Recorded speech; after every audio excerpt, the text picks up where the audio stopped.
Wahai bapak ibu, ini akhir zaman ya. Setiap kesolehan langsung berbayar tunai dari Allah Subhanahu wa taala. In ahsantum ahsantum li anfusikum.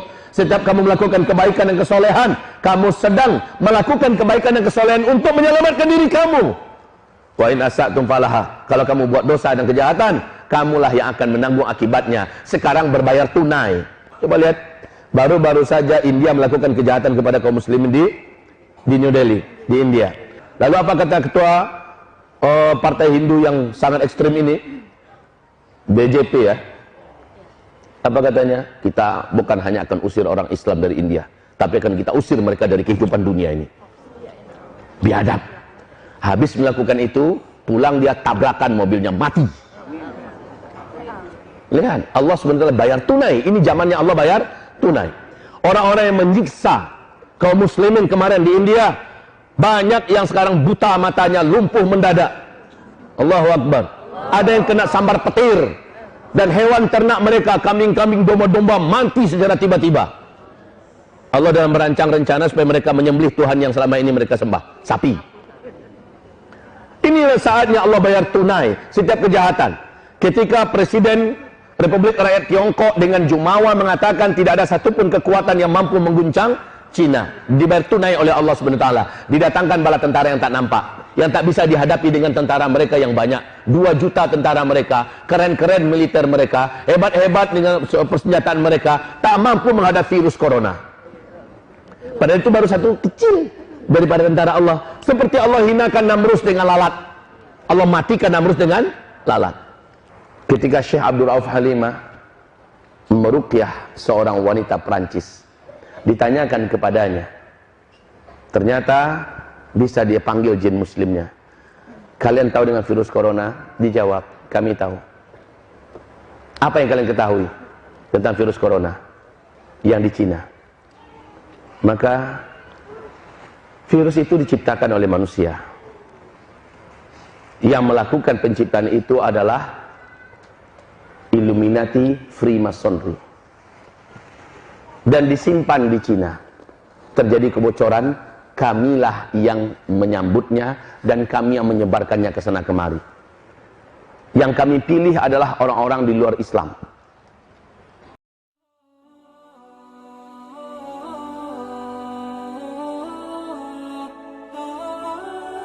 Hamba-hamba Allah yang kami muliakan, 156 negara sekarang yang sudah terinfeksi oleh COVID-19 atau novel corona baru ini. 156 negara, sehingga 2 hari yang lalu resmi WHO mengumumkan ini sudah menjadi pandemi, sudah mendunia dan menggerogoti seluruh sendi-sendi kehidupan, menghancurkan seluruh tiang-tiang ekonomi setiap negara. Sudah banyak nyawa yang melayang dari tubuh. Tidak terkira hewan ternak yang tidak terurus dan mati karena orang-orangnya harus dikarantina, tak boleh keluar dari rumah-rumah mereka. Tidak terkira sawah ladang pertanian yang terbengkalai dan digarap oleh hama, dihabisi oleh burung, disikat oleh belalang raksasa dari gurun. Ini bencana demi bencana berlapis-lapis. Ke depan kita semua akan dilanda oleh kelangkaan pakan dan kelaparan yang global. Berat Bapak Ibu, saya tidak mau mengatakan ini. Kalau boleh saya maunya di rumah saja, ngurus pesantren, ngurus santri, ngurus keluarga. Akan tetapi seperti yang disampaikan oleh Bapak Subarkah tadi, 4-5 tahun yang lalu saya sudah menyampaikan apa-apa yang akan terjadi menurut hadis-hadis Nabi. Dan seperti yang beliau katakan, lebih 90%-nya saya sampaikan terjadi semua sekarang.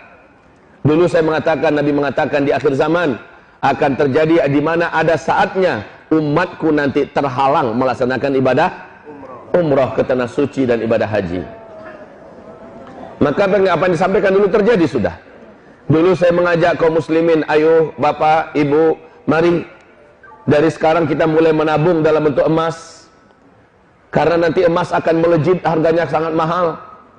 Dan orang lama-kelamaan akan mewujudkan hadis Nabi. Kalian akan tinggalkan uang-uang kertas kalian pada masa itu, kata Rasulullah. uang saat itu tidak ada harganya, akan dibuang-buang dan berserakan di pinggir jalan seperti daun-daun yang menguning yang berguguran dari batang pohonnya. Saat itu kalian kembali menggunakan emas dan perak sebagai mata uang kalian. Sekarang, wahai Bapak Ibu, kehancuran ekonomi global, krisis moneter paling mengerikan sebentar lagi di ujung hidung kita, insyaallah ta'ala. Maka yang tak punya tabungan emas, dia akan paling menyesal. Orang yang punya tabungan dalam bentuk angka-angka saja, dalam bentuk lembaran-lembaran rupiah, mereka akan menyesal.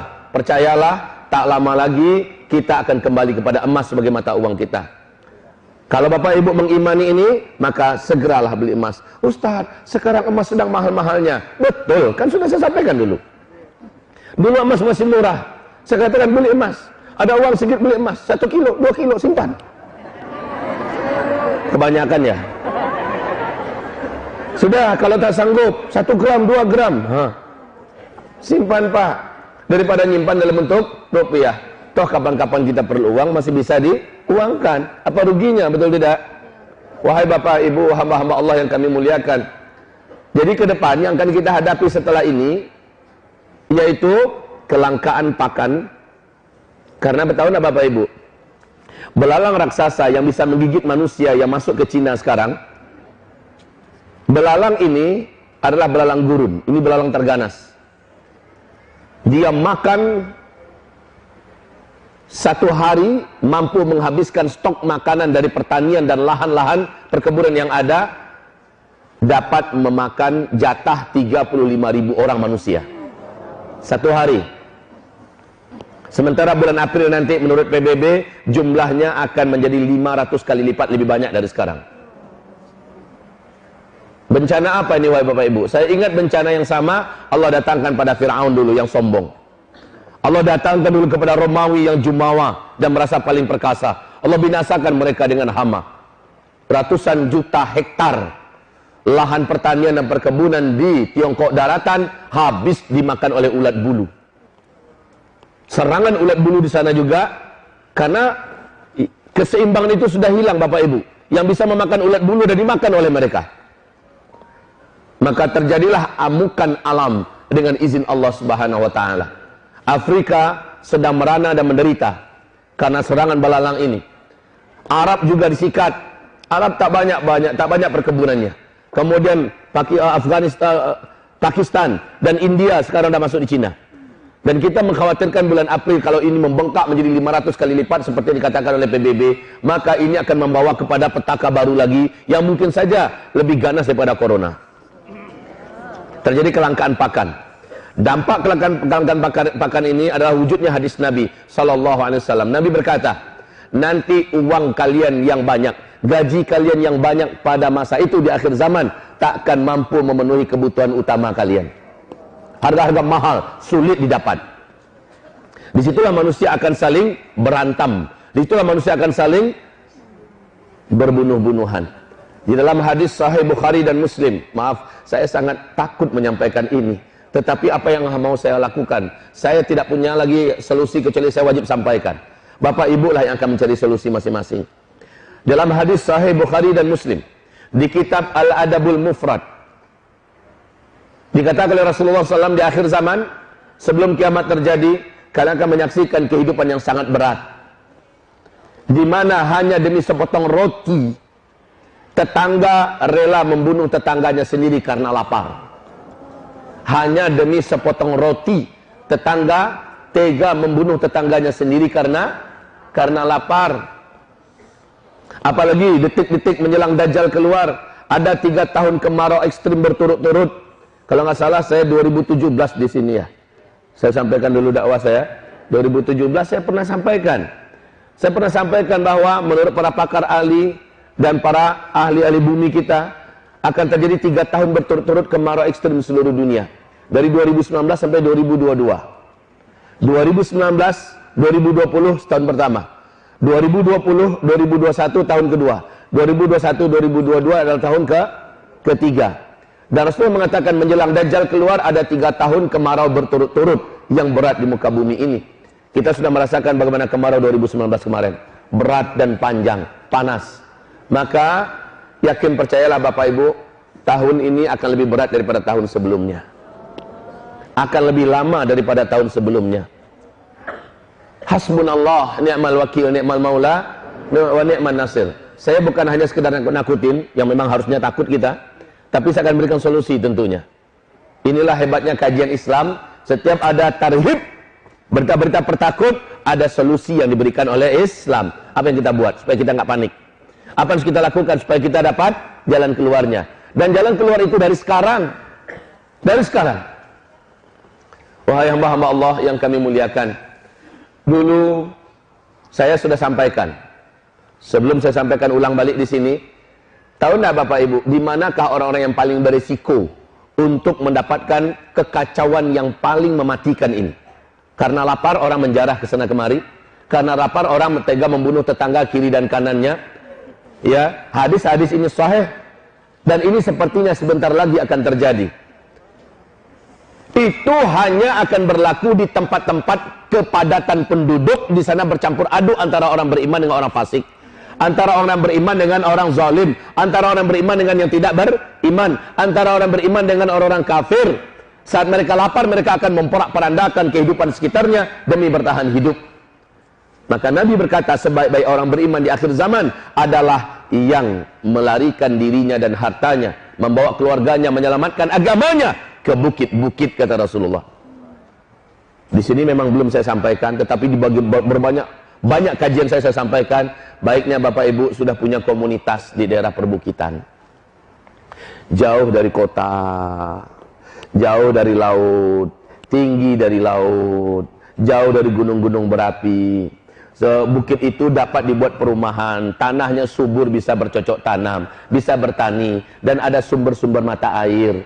Dan di tempat tanah itu, di kapling-kapling, orang yang boleh tinggal dengan kita adalah orang-orang yang soleh-soleh, orang yang taat-taat, yang bertakwa, orang-orang beriman, yang akidahnya lurus. Mereka lah yang layak menjadi tetangga-tetangga kita. Nah Bapak Ibu, mulai dari saat kita mulai membuat rumah di sana, maka pertanian mulai digarap, peternakan mulai dikerjakan. Insya Allah terjadi chaos di kota. Di tempat kita tinggal, kita sudah punya satu tempat bersama yang kita sepakati, yang udah siap rumah kita di situ. Ingat Bapak Ibu, apa kata Rasulullah? Nanti Dajjal akan memasuki seluruh kota-kota di dunia. Kenapa kota harus kita indah di akhir zaman? Kalau sekarang silakan tetap tinggal di kota, beraktivitas kita seperti biasa, tapi ada tempat yang udah kita siapkan. Ini yang penting. Sebelum tempat itu kita pakai, biarkan pesantren memakainya. Biarkan lembaga-lembaga tahfiz Quran yang menggunakannya, mengalir pahalanya kepada kita. Terawat dia, betul Pak? Nah, wahai Bapak Ibu, ini sudah saya anjurkan. Ada beberapa sebab. Kata Rasulullah, Dajjal hanya akan masuk di kota-kota saja. Dan ketika itu bumi sedang kering, air sangat langka, makanan tidak didapat. Orang putus asa hidup. Sementara Dajjal datang membawa gunungan makanan. Dia akan memberikan makanan itu kepada yang mau sujud kepadanya, yang menyembahnya sebagai Tuhan. Dan Dajjal akan mengatraksikan kemampuan-kemampuan yang tidak ada satupun teknologi bumi ini bisa melakukan kemampuan Dajjal. Karena Dajjal ditolong dan dibantu oleh seluruh setan satu bumi. Wahai Bapak Ibu yang kami muliakan, tapi Dajjal akan mengetahui ada kampung-kampung yang diisi oleh orang-orang yang beriman dan bertakwa. Kampung itu airnya tetap mengalir, tanahnya tetap subur, rezekinya melimpah ruah, isinya adalah orang-orang soleh yang bertakwa. Maka Dajjal datang ke kampung itu dan menawarkan diri, akulah Tuhan yang kalian sembah selama ini. Orang-orang beriman yang bertakwa di kampung itu berkata, bukan, engkau adalah Dajjal yang diperingatkan Rasulullah kami tentang engkau. Dajjal marah dan meninggalkan kampung itu sambil meninggalkan kutukan. Kampung itu langsung menjadi kering, tanam-tanamannya langsung menjadi mati, hewan ternaknya mati. Dan Dajjal pergi meninggalkan kampung itu. Tapi hanya sebentar kejadian itu, Allah kembalikan kembali. Nah, ini pentingnya kita mempersiapkan kampung-kampung akhir zaman. Wahai Bapak Ibu yang kami muliakan, ditambah sebelum Dajjal keluar, kelaparan yang akan menjadikan orang membunuh ke sana kemari. Solusinya adalah saat terjadi kelaparan, kita sudah punya komunitas di perbukitan. Kenapa di perbukitan? Jawabannya, karena air laut akan naik dengan tajam. Akan terjadi banyak kota-kota yang tenggelam Bapak Ibu. Kota-kota di tepi pantai akan banyak yang tenggelam. Ini bukan ramalan, sekali lagi ini adalah hadis-hadis Rasulullah Sallallahu Alaihi Wasallam. Kenapa kita harus jauh dari gunung-gunung berapi? Karena ketika meteor mendekati bumi, dan ini ada beberapa asteroid Menurut NASA, 2020 ini akan mendekati bumi. Ini akan berdampak kepada aktifnya gunung-gunung berapi di mana-mana. Gunung-gunung akan meletus di mana-mana. Bapak Ibu yang kami muliakan, kita harus jauh dari gunung-gunung berapi. Wahai Bapak Ibu, ini anjuran saya dulu. Dan anjuran ini tetap berlaku dan waktu sekarang sudah semakin sempit. Ketika terjadi lockdown terhadap seperti yang terjadi di Cina, kota ditutup, ya, kota dikarantina. Orang-orang wajib tinggal di rumah, tidak boleh kemana-mana. Contoh ya, ketika terjadi semacam di Italia sekarang, lockdown nasional, seluruh negara ditutup, dikarantina, tidak boleh ada yang masuk, tidak boleh ada yang keluar. Dan ini cara yang benar menurut sunnah Rasulullah SAW. Nah masalahnya, satu kota-kota yang lain nggak boleh berpindah-pindah, mereka hanya tetap di situ. Kemudian orang yang ada di rumah juga nggak boleh keluyuran kecuali orang yang diberi izin resmi oleh pihak pemerintahan. Ketika terjadi lockdown, wahai Bapak Ibu yang kami muliakan, ketika itu terjadilah seperti terjadi di Wuhan. Orang sekarang sudah mulai bunuh diri dari gedung-gedung karena nggak ada makanan. Hewan ternak mereka mati bergelimpangan. Kebun-kebun mereka habis digarap oleh hama. Tidak ada makanan. Kalaupun ada, sudah membusuk, dijual kepada mereka dengan harga selangit. Akhirnya tidak sedikit yang berpasang-pasangan terjun dari gedung. Semoga Allah lindungi kita. Orang beriman tidak pantas melakukan ini, Pak, Ibu. Nah, ketika lapar, orang brutal, orang ganas, orang akan membunuh ke sana kemari. Saya katakan, orang beriman sepahit apapun keadaan tak akan rela dan tak akan mau membunuh tetangganya sendiri. Betul tidak? Disitulah di akhir zaman kita perlu adanya sebuah komunitas, yang komunitas itu hanya orang beriman yang tinggal. Tapi minta maaf, kalau sekarang kita tinggal dengan orang yang nggak jelas kiri kanan kita. Betul tidak? Sudah selayaknya. Tapi Ustaz, itu kalau tinggal di daerah seperti itu kan butuh dana. Kami harus beli kaplingan, kami harus bikin rumah, kami harus siapkan ternak, kami harus siapkan perkebunan. Dari mana kami dapat uang, Ustaz? Kami ini bukanlah orang mampu. Ekonomi kami terhitung miskin ke bawah. Udah kalau begitu, solusi terbaik di akhir zaman kata Rasulullah SAW adalah yang Allah firmankan di Al-Quran surat Al-An'am ayat 158. Allah menjamin orang yang beriman, yang banyak amal solehnya dan jauh dari maksiat, Allah akan jaga mereka. Ini solusi yang tertinggi dan semua orang bisa lakukan. Kalau membuat perkampungan di perkampungan akhir zaman, yang pergi ke bukit-bukit butuh fulus. Wa ma fi fulus indana. Kita nggak punya duit. Maka kalau nggak punya duit, okelah, kita punya Allah. Kita punya iman kepada Allah. Kita harus beriman dengan benar. Tauhidkan Allah dengan lurus. Campakkan semua kesyirikan yang pernah kita yakin dan kita lakukan. Jangan bergantung kepada selain Allah Subhanahu wa taala. Lalu perbanyak melakukan amalan-amalan soleh. Perbanyak lakukan amalan-amalan soleh. Jauhi dosa, stop maksiat, berhenti dari amal salah, maksimalkan amalan soleh. Allah akan berpihak pada kita. Apa sabda Rasulullah dalam hadis sahih Imam Muslim? Ihfazillaha yahfazka. Jaga olehmu Allah, Allah akan menjaga engkau. Jaga olehmu Allah, Allah akan jaga engkau. Apa yang maksud dengan menjaga Allah? Maksudnya semua perintah-perintah Allah dijaga, semua larang-larangan Allah jangan dikerjakan. Jangan ada di antara kita yang bermaksiat kepada Allah. Dijamin kamu dijaga oleh Allah Subhanahu wa taala. Wahai Bapak Ibu, ini akhir zaman ya. Setiap kesolehan langsung berbayar tunai dari Allah Subhanahu wa taala. In ahsantum ahsantum li anfusikum. Setiap kamu melakukan kebaikan dan kesolehan, kamu sedang melakukan kebaikan dan kesolehan untuk menyelamatkan diri kamu. Wa in asatum falaha. Kalau kamu buat dosa dan kejahatan, kamulah yang akan menanggung akibatnya. Sekarang berbayar tunai. Orang berbuat baik akan langsung dirasakan tak lama waktu setelah dia melakukan kebaikan itu. Orang melakukan kejahatan dibayar tunai oleh Allah langsung dalam waktu yang tak lama. Coba lihat, baru-baru saja India melakukan kejahatan kepada kaum muslimin di New Delhi, di India. Apa yang terjadi sekarang? Ketika presiden partai Hindu radikal yang melakukan pembunuhan di mana-mana dan melegalkan undang-undang secara pemerintahan untuk mengusir 200 juta rakyat muslim yang ada di India dan menafikan menghapus kewarganegaraan mereka. Ini adalah sebuah kejahatan dalam kemanusiaan yang terbesar untuk saat ini. Akan mereka berlakukan bulan April besok. Belum lagi Aprilnya datang, mereka sudah mulai membabi buta ke sana kemari, menghancurkan masjid-masjid, menginjak-injak Al-Quran kita, dan membakar serta membunuh kaum muslimin, menyiksa sejadinya. Belum lagi April datang. Lalu apa kata ketua partai Hindu yang sangat ekstrim ini? BJP ya. Apa katanya? Kita bukan hanya akan usir orang Islam dari India, tapi akan kita usir mereka dari kehidupan dunia ini. Biadab. Habis melakukan itu, pulang dia tabrakan mobilnya, mati. Lihat, Allah SWT bayar tunai. Ini zamannya Allah bayar tunai. Orang-orang yang menyiksa kaum muslimin kemarin di India, banyak yang sekarang buta matanya, lumpuh mendadak. Allahu Akbar. Ada yang kena sambar petir, dan hewan ternak mereka, kambing-kambing, domba-domba mati secara tiba-tiba. Allah dalam merancang rencana supaya mereka menyembelih Tuhan yang selama ini mereka sembah, sapi. Inilah saatnya Allah bayar tunai setiap kejahatan.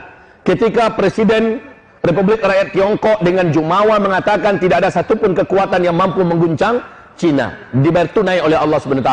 Didatangkan bala tentara yang tak nampak, yang tak bisa dihadapi dengan tentara mereka yang banyak. 2 juta tentara mereka, keren-keren militer mereka, hebat-hebat dengan persenjataan mereka, tak mampu menghadapi virus corona. Padahal itu baru satu kecil daripada tentara Allah. Seperti Allah hinakan Namrus dengan lalat, Allah matikan Namrus dengan lalat.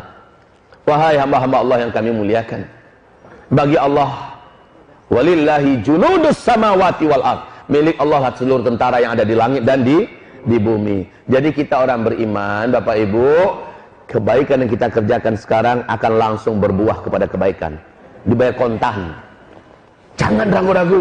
Tapi ingat, ketika kita bermaksiat hari ini, maka tak dalam waktu yang tak lama Allah bayar kontan juga, dirasakan langsung akibatnya. Ini akhir zaman ya, beda dengan sebelumnya.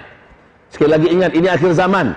Allah Subhanahu wa taala bayar cash, Allah bayar kontan. In ahsantum ahsantum li anfusikum wa in asatum falaha. Kalau kamu melakukan kebaikan, kamu akan langsung mendapatkan akibat kebaikan yang kamu kerjakan itu untuk diri kamu. Dan bila kamu melakukan kejahatan, kamu akan langsung merasakan akibat dari kejahatan itu untuk diri kamu. Maka kita sebagai orang-orang Islam yang ada iman, tak layak pula lah kita macam orang-orang kafir yang tak kenal Allah. Mereka borong masker, mereka borong makanan, mereka borong ini. Ya kalau mereka punya duit, sampai-sampai harganya brutal pun nggak peduli, dibeli. Lah kita nggak begitu, Bapak Ibu. Ya, kita sudah diberikan benteng oleh Allah SWT. Benteng kita siapa? Sebutkan nama Allah yang bisa mendatangkan manfaat, yang bisa mendatangkan mudarat. Sebutkan nama Allah. Apa namanya? Allah itu Asmaul Husna, punya 99 nama terbaik. Coba sebutkan nama Allah yang artinya adalah Sang Maha memberi manfaat, Sang Maha pemberi mudarat. Coba sebutkan nama Allah itu, apa namanya? An-Nafi', Ad-Dar. Ulangi. An-Nafi', Ad-Dar. Yang maha memberikan manfaat, yang maha memberikan mudarat. Api makhluk Allah apa bukan? Api makhluk Allah apa bukan? Bisa memberikan mudarat apa tidak? Tidak. Yang bisa memberikan mudarat adalah Allah. Bila Allah masukkan mudarat itu, maka dia pun bermudarat. Bila Allah cabut mudarat itu, dia tidak akan bermudarat.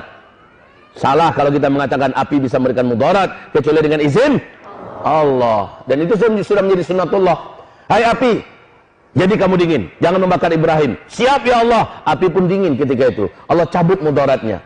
Virus corona makhluk Allah apa tidak? Jawab, virus corona makhluk Allah apa tidak?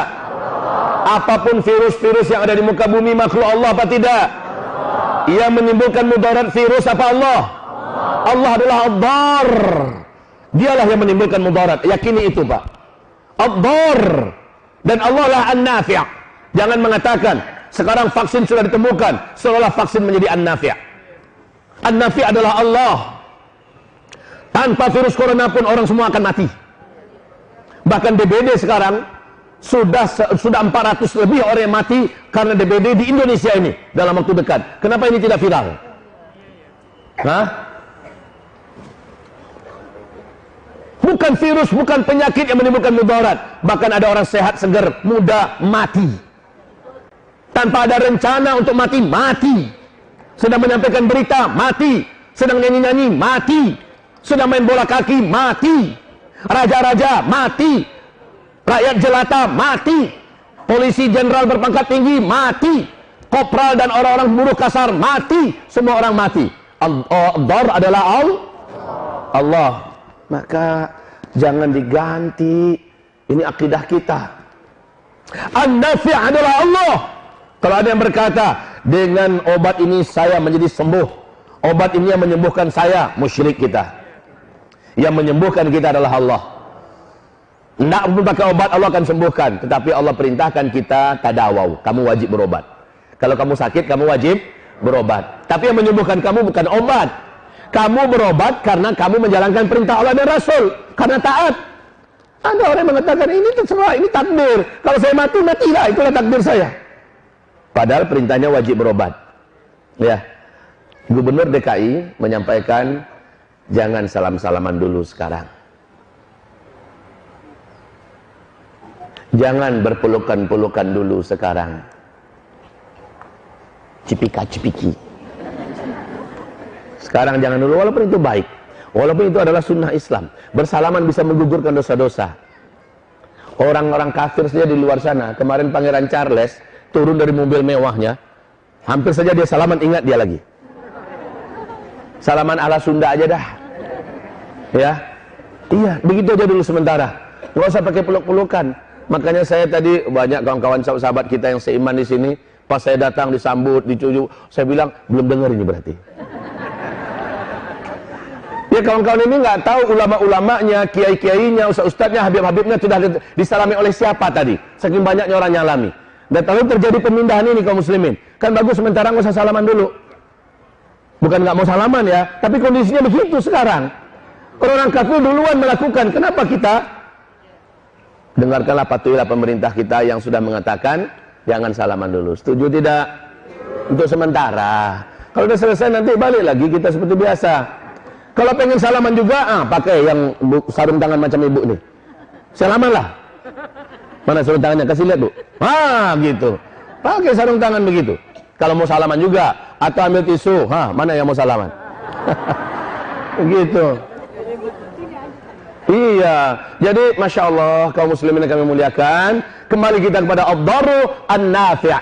Lagi pula ada senjata aku udah diajarin. Wahai Bapak Ibu yang kami muliakan. Ini papan tulis kurang kepake kayaknya ya. Harusnya saya pakai ini. Saya senang melihat papan tulisnya bagus dan besar. Ini impian saya, ini idola saya. Papan tulis kalau udah besar kayak gini saya semangat. Cuma karena waktu kita sangat kasih dan tipis sekali. Ibarat Allah, kita nanti 7:30 selesai, bubar, dan kita berdoa tentunya, kemudian kita selesai. Wahai Bapak Ibu yang kami muliakan, apa yang terjadi berikutnya setelah ini? Menurut hadis Nabi ya, kita lihat nanti bulan Ramadan masih dilarang nggak orang melaksanakan ibadah umroh? Kita lihat nanti. Kalau masih dilarang, lampu kuning dah tuh. Itu kuncinya. Lampu kuning. Kalau berkepanjangan larangan ini sampai ke musim haji, demi Allah itu lampu merah. Bila sampai ke musim haji, orang terhalang melaksanakan ibadah, demi Allah pencipta langit dan bumi, saya nyatakan di depan Bapak Ibu semua, seluruh bumi akan mengalami bencana-bencana alam yang paling mengerikan. Jadi tandanya nanti bulan Ramadan. Ustaz, tidak terjadi. Alhamdulillah, kita sujud syukur bersama-sama. Berarti Allah masih sayang kepada kita. Allah masih beri kesempatan bagi kita untuk memperbanyak amal soleh. Tapi kalau ternyata Ramadan tetap dilarang, awas, lampu kuning. Kalau sampai larangan ini berlaku sampai haji, maka hadis Nabi jadi terwujud. Akan ada tahun di mana umatku terhalang melaksanakan ibadah haji dan umrah. Jika demikian, inilah zamannya kita akan menyaksikan bencana-bencana alam yang paling mengerikan serentak di seluruh dunia. Tahu nak Bapak Ibu? Penstabil bumi ini adalah tanah haram. Poros bumi ini ke Sidratul Muntaha adalah Ka'bah. Penyeimbang bumi ini adalah orang-orang tawaf di sekitar Masjidil Haram.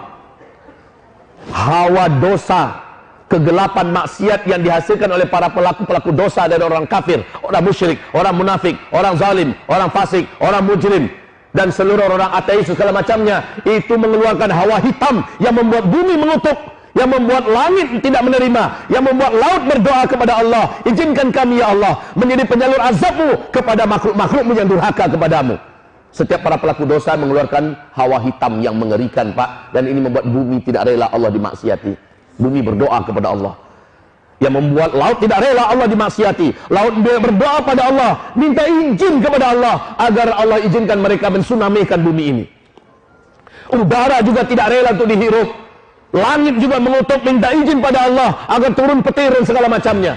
Ibarat Allah yang kami muliakan, selama ini Allah masih tahan-tahan, tapi ini akhir zaman, Allah tak akan tahan lagi.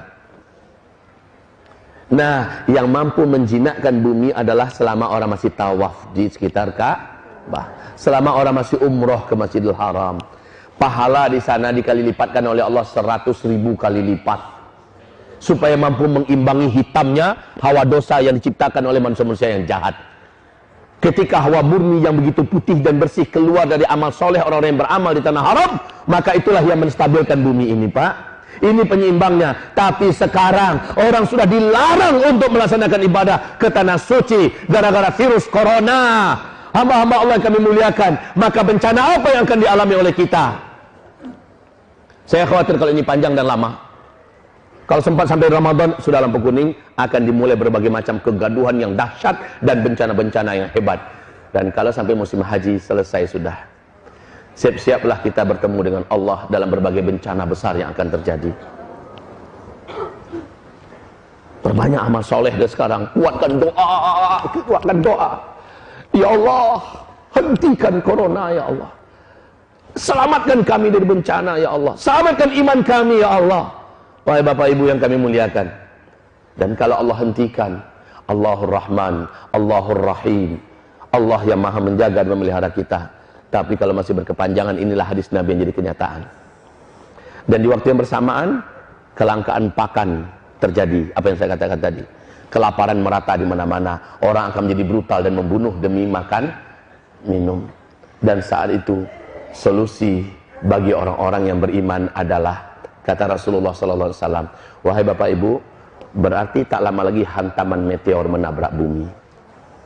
Dan ini menimbulkan dukhon, tanda besar kiamat yang pertama. Sebelum itu terjadi, kata Rasulullah SAW, akan ada pertanda lagi. Bila penguasa Mekah Madinah, ketika mati seorang penguasa yang memimpin Mekah Madinah, lalu 3 orang pangeran berebutan memperebutkan jabatan kekuasaan.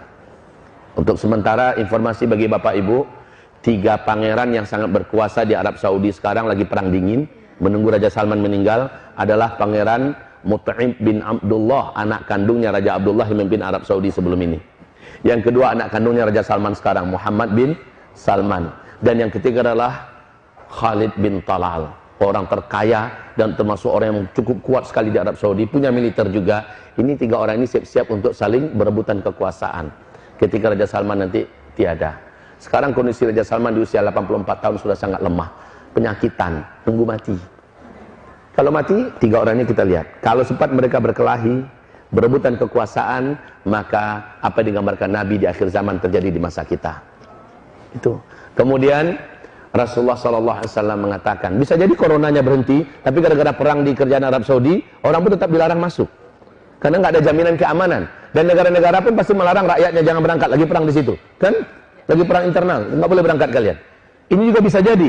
Jadi segalanya mungkin sangat besar terbuka peluangnya sekarang, wahai Bapak Ibu yang kami muliakan. Dan satu lagi kunci. Kalau di waktu yang sama, bersama dengan ini semua ya, di waktu yang sama terjadi nggak gempa-gempa di Mekah dan di Madinah? Itu kunci inti. Terjadi nggak gempa-gempa di Mekah dan di Madinah? Mungkin tidak gempa terjadi di Mekah dan Madinah. Mungkin. Kenapa? Bisa jawab? Jawabannya benar, Pak. Tapi kenapa? Bisa jawab tidak? Tak ada yang tawaf. Barakallahu fiik. Jawaban yang sangat benar. Ada lagi yang lain? Ada lagi yang lain? Jawabannya sudah sangat benar. Karena sudah tidak ada yang tawaf. Wah Ibu, kita waktu kecil sering main gasing kan? Kita sering main gasing. Ibu-ibu kok jawab? Malah Bapak nggak jawab. Oh, suka main gasing dulu. Iya, mainan kita waktu kecil-kecil dulu. Wahai Bapak Ibu, coba lihat gasing. Ketika dia berputar sangat kencang, ya, maka dia seimbang. Selama orang masih tawaf sekitar Ka'bah, bumi ini masih akan memberikan keseimbangannya. Karena untuk perputaran jalur bumi ini adalah energi raksasa yang dihasilkan dari orang-orang yang tawaf. Bumi ini akan terus berputar dengan tenang, stabil.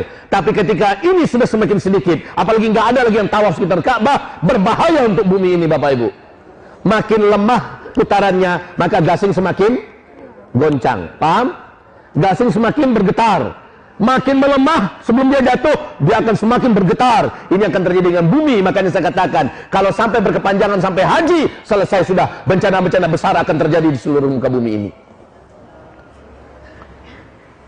Ya Allah, dan ini tidak disadari oleh pemerintahan kerajaan Arab Saudi. Maaf, di situ siapapun ustadz, ulama, kiai yang berani bicara tentang akhir zaman pasti ditangkap, karena yang banyak kena itu Saudi. Ketika bicara akhir zaman yang paling banyak kena adalah Saudi.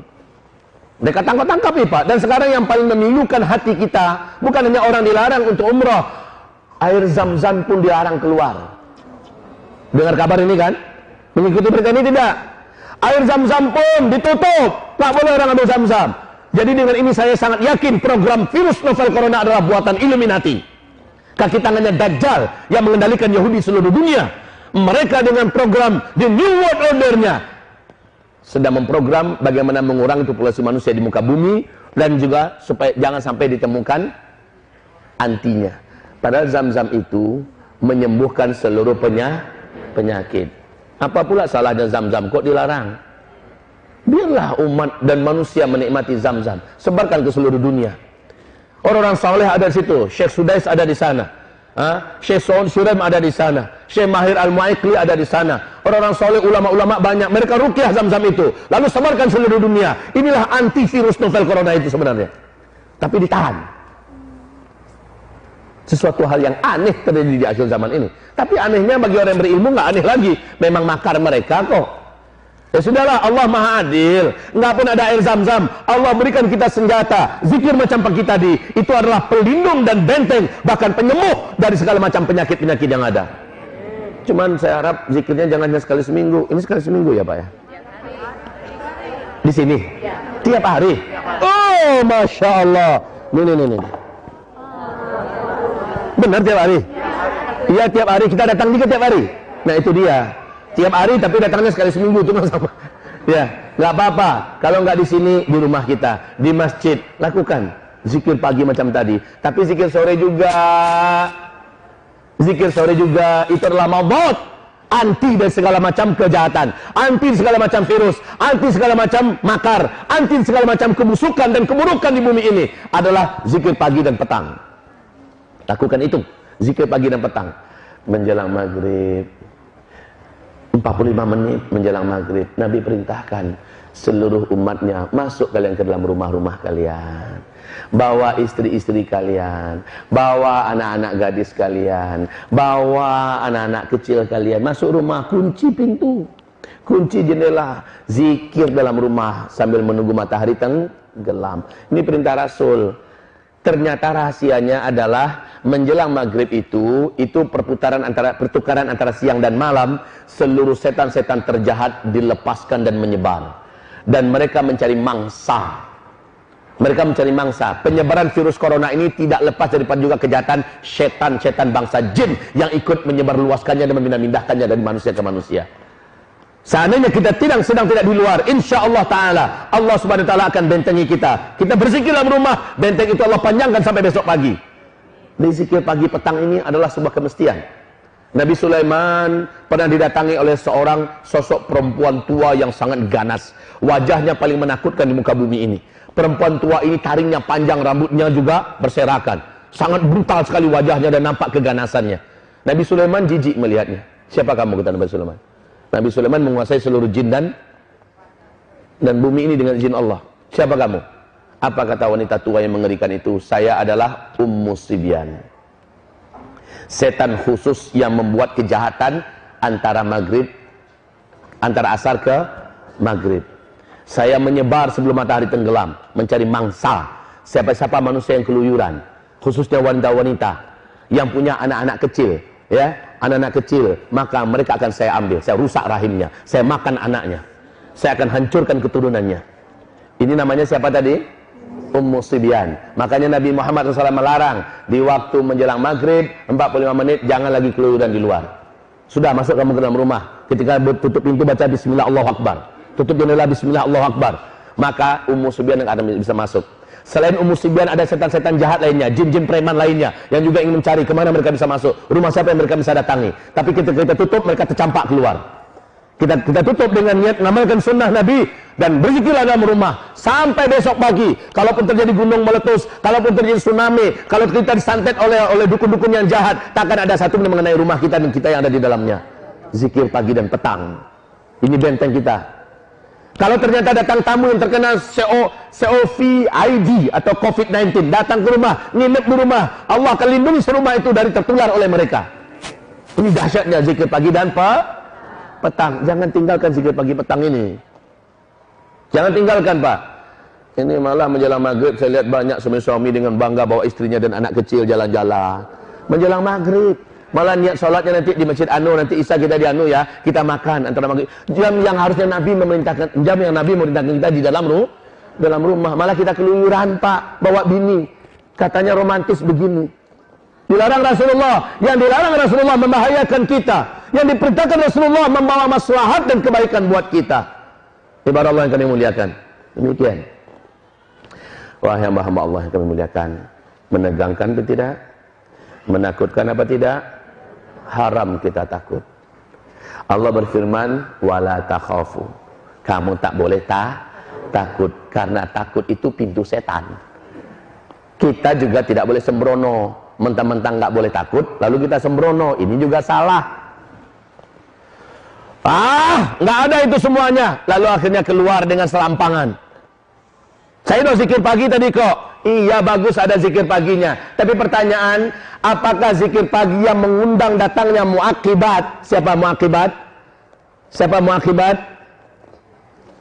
Surat Ar-Ra'du ayat 11. Coba buka itu, surat Ar-Ra'du ayat 11. Allah turunkan malaikat di depan, Allah turunkan malaikat di belakang. Ini malaikat namanya malaikat muakibat. Yang kerjaan malaikat itu adalah menjaga, melindungi kita dari segala kejahatan apapun yang nampak dan yang tak nampak, dari petaka apapun yang ada dan yang tidak, zahir dan yang batin. Malaikat muakibat ini terus mendampingi kita. Kalau ada jin jahat yang datang, dia akan usir. Kalau ada setan-setan yang membawa kejahatan, dia akan campakkan. Tidak ada satupun kejahatan yang mengenai kita selama kita zikir pagi, zikir sore, dan di antara hari siang dan sore, antara sore dengan pagi, kita tidak bermaksiat kepada Allah. Muakibat ini akan terus bersama kita.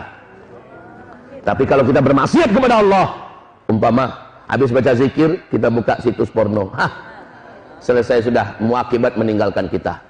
Zikir-zikir pelindung yang Allah datangkan, silk pelindung kita dicabut oleh Allah Subhanahu wa taala. Ketika kita bermaksiat, maka tidak ada lagi perlindungan dari Allah untuk kita. Hati-hati ini mata. Pergi ke airport, banyak yang tak pantas pakainya. Kita pelototin. Pelindung itu pun dicabut oleh Allah. Baik berupa malaikat muakibat atau silk gaib yang Allah datangkan. Wahai Bapak Ibu yang kami muliakan, ketika Syekh Abdul Rauf Halimah meruqyah seorang wanita Perancis, ditanyakan kepadanya, ternyata bisa dia panggil jin muslimnya. Kalian tahu dengan virus corona? Dijawab, kami tahu. Apa yang kalian ketahui tentang virus corona yang di Cina? Maka virus itu diciptakan oleh manusia. Yang melakukan penciptaan itu adalah Illuminati Freemasonry, dan disimpan di Cina. Terjadi kebocoran, kamilah yang menyambutnya dan kami yang menyebarkannya ke sana kemari. Yang kami pilih adalah orang-orang di luar Islam. Berarti seluruh orang Cina yang tidak Islam. Ditanya oleh Syekh Abdul Rahim Halimah, kenapa kalian melakukan itu? Kami balas dendam. Kami tak rela. Kami tak menerima perlakuan mereka kepada saudara kami di kalangan manusia yang muslim di Uighur, Xinjiang, Cina. Dan ini kami lakukan dalam rangka balas dendam.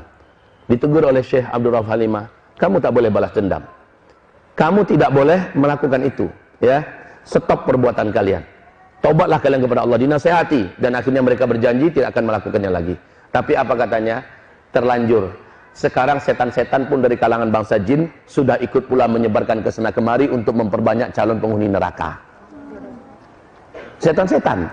Baik, setelah itu jin muslimnya disuruh keluar, dipanggil salah satu setan yang bergerak itu, ditanyakan, betul kalian melakukan ini? Betul. Kemudian ditanyakan, apakah kalian menyerang muslim juga? Kami tak mampu menyerang orang muslim. Kenapa? Karena mereka mengeluarkan cahaya dari tubuhnya. Tapi orang muslim yang membuat dosa dan maksiat, kami bisa tembus mereka. Coba lihat itu. Ketika kita tidak berbuat maksiat, ketika kita tidak melakukan dosa, cahaya itu sempurna keluar dari tubuh kita. Itulah silk gaib yang Allah datangkan pada kita. Tidak ada virus corona yang bisa diantarkan oleh setan-setan. Karena kata Rasulullah, la adwa, tidak ada yang namanya penyakit menular dengan sendirinya. Dia akan terjadi penularan dengan bantuan setan, atau terjadi penularan dengan disengaja bersentuhan atau disuntikkan. Makanya dilarang jangan bersentuhan. Maaf, masker-masker itu bukan solusi, ya, tapi bersentuhan langsung, cipika-cipiki, berciuman, berhubungan intim, ya. Kemudian kalau orang itu bersin dekat kita, orang yang terkena virus corona, kita tepat di depannya, terhirup oleh kita, itu yang langsung. Sementara yang di bawah saja begitu, kalau nggak kerjaan setan itu tidak akan mungkin terjadi. Jadi kami nggak bisa menembus orang Islam yang taat, orang Islam yang taat. Makanya saya katakan tadi, jangan buat maksiat. Oke. Ustaz, apalagi yang terjadi setelah ini? Saya lanjutkan. Yang terjadi setelah ini adalah bumi akan menghadapi peperangan besar di seluruh dunia. Dan ini adalah sesuatu yang paling kita benci. Perang-perang besar, sesuatu yang kita tidak sukai. Tapi Bapak Ibu tahu tidak apa rahasia? Kenapa di fase kelima? Ini sebentar. Nabi mengatakan ada 5 fase. Ini dari Nabi Muhammad diutus, ya. Ada 5 fase. Fase pertama, Islam dipimpin oleh Rasulullah. Fase kedua, kaum muslimin dipimpin oleh para sahabat dengan sistem khilafah. Fase ketiga, Islam dipimpin oleh khalifah dengan sistem kerajaan yang menggigit, ya. Dan ini kita sedang di fase keempat, ya. Ini fase keempat. Islam sedang tidak memimpin dunia. Sementara fase pertama, kedua, ketiga, Islam memimpin 2/3 dunia. Kecil kali ya? Ustaz, papan tulisnya besar kok, Ustaz nulis kecil-kecil. Karena ini hanya sambil lewat. Saya yakin cukup kotak-kotak aja nampak. Nah, fase kelima nanti Allah janjikan di dalam Al-Quran surat An-Nur ayat 55, fase kelima, Islam akan kembali memimpin seluruh dunia. 100% dunia ini dipimpin oleh Islam. Allahu Akbar. Dan yang jalan di sinilah sistem khilafah ala minhajin nubuwah, kata Rasulullah. Ternyata ini Allah umumkan dalam Al-Quran surat An-Nur surat 24 ayat 55 bahwa ini pasti terjadi. Nah, masalahnya kita sedang ada di sini sekarang. Inilah fase kediktatoran di mana Islam sedang tidak memimpin dunia, dan pada masa ini para pemimpin-pemimpin yang ada benci pada Islam dan zalim pada kaum muslimin. Betul tidak? Pasti kita sekarang. Nah, di sini terjadi tanda besar kiamat di penghujung, ya. Tanda besar kiamat yang pertama, bumi mengalami dukhon. Satu bumi gelap gulita selama 40 hari 40 malam, tidak ada yang bisa membedakan kapan siang dan kapan malam. Paling lama 2 tahun setelah itu Dajjal pun muncul.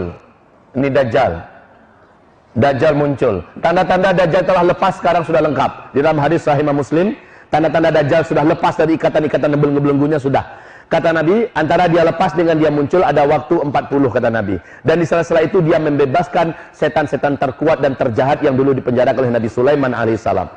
Berarti setan-setan itu sekarang telah dilepaskan oleh Dajjal, ya. Sebelum dia muncul, dia sudah mempersiapkan segala kekuatan pasukannya dari bangsa setan, bangsa jin, dan juga memperkuat makar di muka bumi. Setelah itu paling lama hanya 1 tahun 2 bulan 2 minggu Allah datangkan tanda besar kiamat yang ketiga, dan inilah yang bisa membunuh Dajjal. Allah turunkan Nabi Isa alaihissalam. Setelah Dajjal dibunuh, Nabi Isa menghancurkan salib-salib di muka bumi. Orang-orang berbondong-bondong masuk Islam.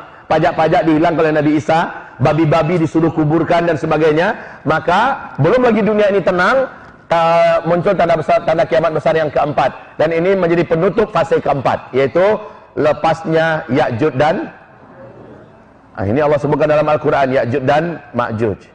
Bapak Ibu yang kami muliakan, dengan doa Nabi Isa Allah musnahkan seluruh Ya'juj. Inilah dia keluarnya virus paling ganas sejak bumi ini diciptakan oleh Allah. Ya'juj dan Ma'juj ini nanti akan dihabisi oleh virus bakteri kuman yang paling ganas.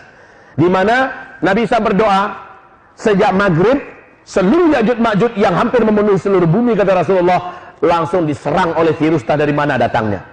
Oleh kuman bakteri yang menyebabkan mereka malam itu mati serentak seluruh bumi. Besok paginya mereka sudah membusuk dan menjadi bangkai yang menjijikkan. Bumi ini penuh dengan bangkai-bangkai.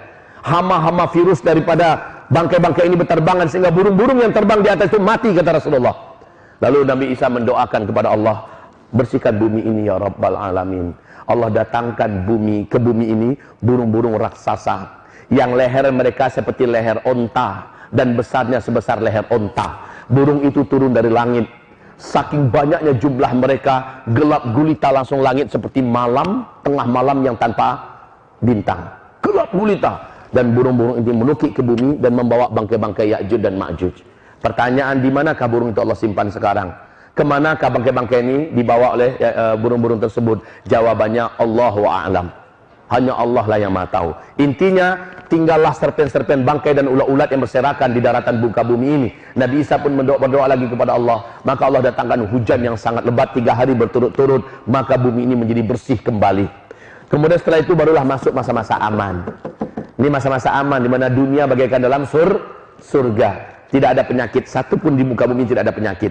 Tidak ada kejahatan, tidak ada perang sama sekali, tidak ada kemiskinan, tidak ada beban hidup, tidak ada kelaparan, tidak ada bencana dan musibah. Dan orang yang hidup di dunia bagaikan terasa dalam surga. Seluruh kekayaan di muka bumi, kata Rasulullah, muntah ke permukaan, dipimpin oleh khilafah Islamnya. Seluruh orang di muka bumi kaya raya. Tidak ada lagi orang yang mau menerima zakat, infak, sedekah. Bahkan dihadiahkan emas 2 telapak tangan penuh emas. Ditolak hadiah itu oleh tetangga karena mereka juga kebanyakan hartanya.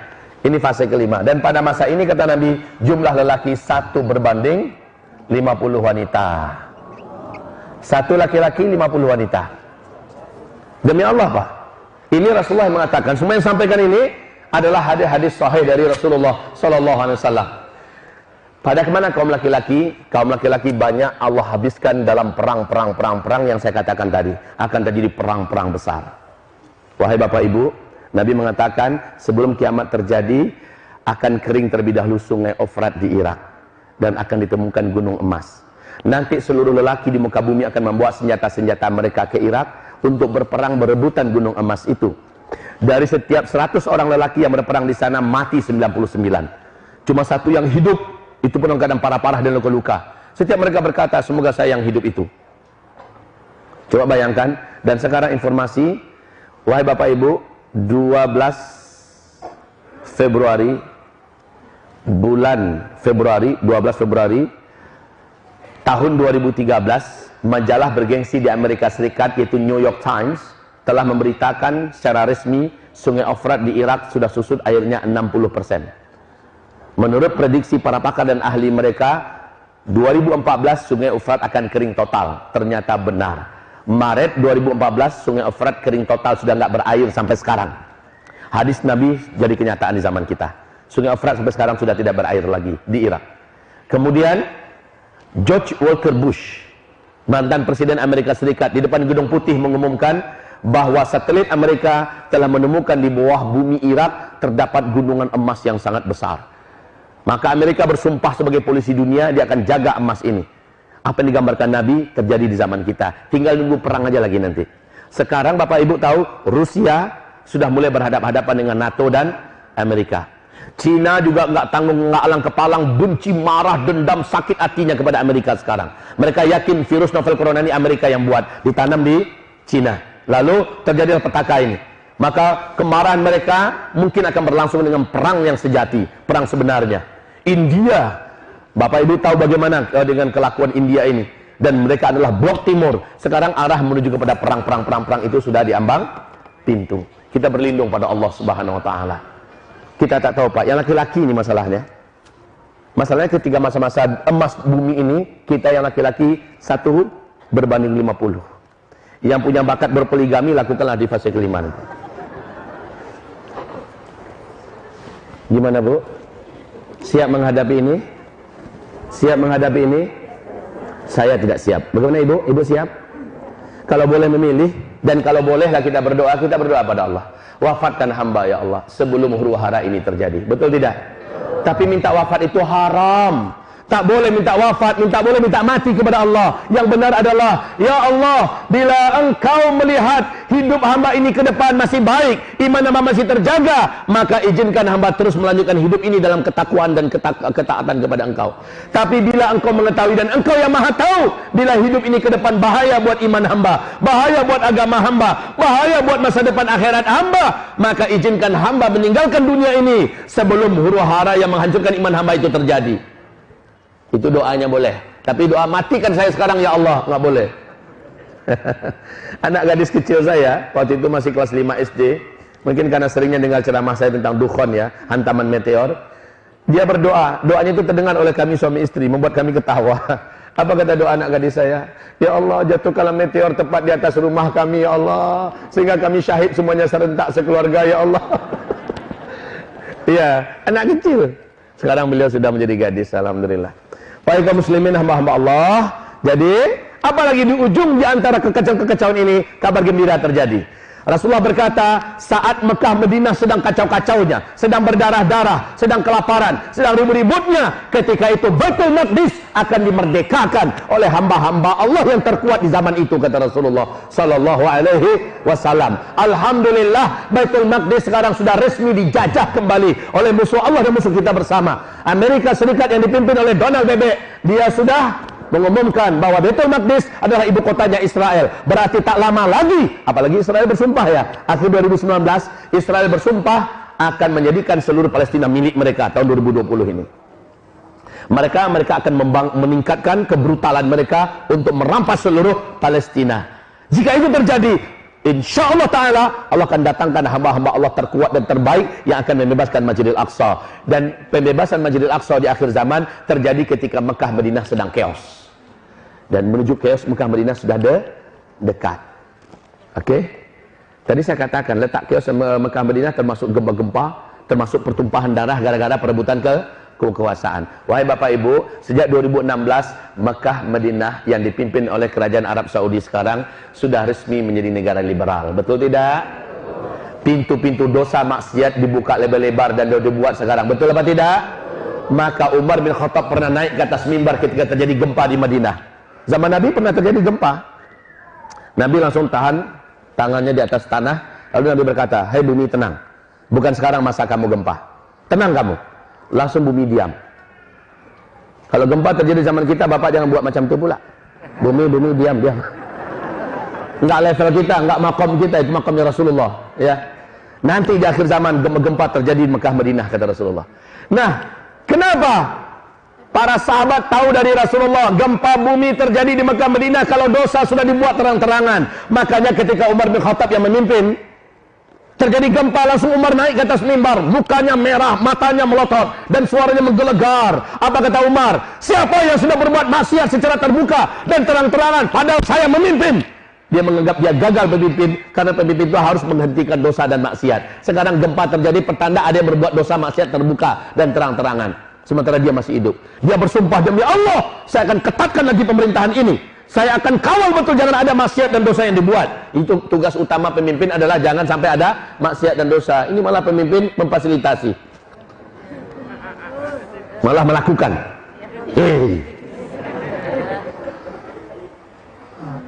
Wahai Bapak Ibu, seluruh sahabat yakin gempa Mekah Madinah itu terjadi ketika maksiat. Dan maksiat di Mekah Madinah untuk sejak 2016 sampai sekarang sudah resmi dibuat. Konser musik raksasa dibuat di Madinah Al-Munawwarah. Bahkan di Mekah juga sudah masuk dosa dan maksiat. Ketangkap oleh warga dan masyarakat. Lagi ada pesta kendurian pernikahan kaum gay di Mekah. Apa sekarang yang tidak dibuat? Na'udzubillah ya Allah. Wahai kaum muslimin, jadi jangan heran kalau gempa tak lama lagi akan terjadi perselisihan, perebutan kekuasaan, gempa terjadi, petaka terjadi. Saat itu Baitul Maqdis dimerdekakan. Nah Bapak Ibu, bicara tentang Baitul Maqdis, saya ingin ajak Bapak Ibu, punya perananlah kita untuk kemerdekaan Baitul Maqdis. Mau? Siap? Apa caranya? Rasul mengatakan, al-imanu fi akhir zaman di Syam. Iman itu di akhir zaman adalah di negeri Syam. Siapa saja orang-orang beriman, hatinya pasti terpaut ke Syam. Wasyamu bi Palestin, wasyamu bi Palestin. Jantung Syam itu adalah Baitul Maqdis. Siapa yang peduli ke sana, yang hatinya tertuntun ke sana, jiwanya terpaut ke sana, pembelaannya diberikan ke sana, dia adalah orang yang beriman. Tapi siapa yang cuek dengan Syam, siapa yang tidak peduli dengan Baitul Maqdis, siapa yang tidak bela Baitul Maqdis dan kaum muslimin di Palestina, demi Allah, dia bukan orang yang beriman. Maka Bapak Ibu, ketika Israel umumkan di akhir 2019, Palestina 2020 akan mereka rampas seluruhnya jadi milik mereka. Sementara kita hidup, kita masih ada dan kita mendengar. Apakah kita akan menyaksikan tanpa ada pembelaan dari kita, atau kita akan bela bersama-sama? Bapak Ibu pilih diam atau bela? Bela atau diam? Sekarang atau besok? Sekarang apa yang bisa kita lakukan? Kita doa sebentar lagi. Terus apa lagi? Enggak cukup doa, harus ada jantung yang paling Bapak sukai dan cintai dalam hidup ini, Bapak serahkan untuk Palestina. Jantung hati kita, duit yang ada di tangan kita, kumpulkan untuk bela Baitul Maqdis. Sebenarnya besok ini, kalaulah Bapak Anies Baswedan tidak berikan surat resmi kepada panitia, kita tanggal 21 besok, hari Sabtu, mulai dari jam 3 dini hari sampai jam 9 di lapangan Monas akan melakukan Isra Mi'raj terakbar di seluruh dunia dalam rangka bela Baitul Maqdis. Tetapi ada seruan dan kita indahkan seruan ini, pending dulu. Ya, tetap kita akan lakukan, dan 2020 ini kita akan maksimalkan pembelaan kita kepada Baitul Maqdis dengan apapun yang kita punya, apapun yang kita bisa. Setuju Bapak Ibu?